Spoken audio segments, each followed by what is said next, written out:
Hallo zusammen, willkommen zurück auf dem Ultphone-Kanal. Für ältere iPads gibt es eine neue kleinere Version, iPadOS 18.7.9. Wenn euer altes iPad häufig abstürzt, langsam läuft oder ihr es auf eine neuere Version aktualisieren möchtet, zeige ich euch heute den kompletten Update-Prozess. Lass uns anfangen.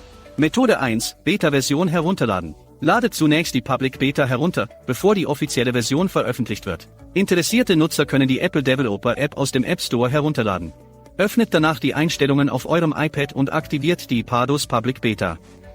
Geht anschließend zurück zu Software Update. Dort könnt ihr die iPadOS Public Beta herunterladen und installieren. Falls das Update weiterhin nicht verfügbar ist, probiert die nächste Methode. Methode 2, iPad Neustart erzwingen. Wenn die Update-Option nicht angezeigt wird, kann ein einfacher Neustart bei älteren iPads oft helfen. Haltet dazu gleichzeitig die obere Power-Taste und die Home-Taste gedrückt, bis das Apple-Logo erscheint. Lasst die Tasten los und wartet, bis das iPad neu startet. Öffnet danach erneut die Einstellungen und prüft das Software-Update. Jetzt sollte die Aktualisierung wieder verfügbar sein. Methode 3, Update mit Apple-Geräten durchführen. Verbindet bei einem iPad mit Home-Taste das Gerät zunächst über ein Kabel mit einem Computer.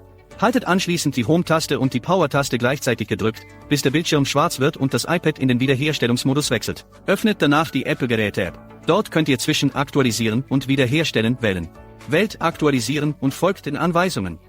Apple-Geräte lädt automatisch die neueste iPadOS-Version herunter und installiert sie, während eure Daten erhalten bleiben.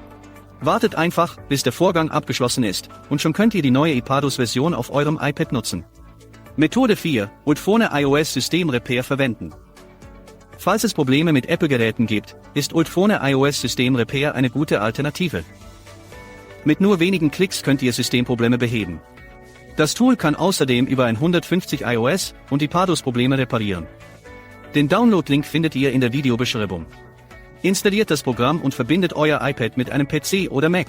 Haltet anschließend die Home-Taste und die Power-Taste gleichzeitig gedrückt, bis der Bildschirm schwarz wird und der Wiederherstellungsmodus erscheint. Ultphone erkennt euer Gerät automatisch. Klickt auf Starten, wählt Standard-Reparatur, damit eure Daten erhalten bleiben, und ladet die passende Firmware herunter.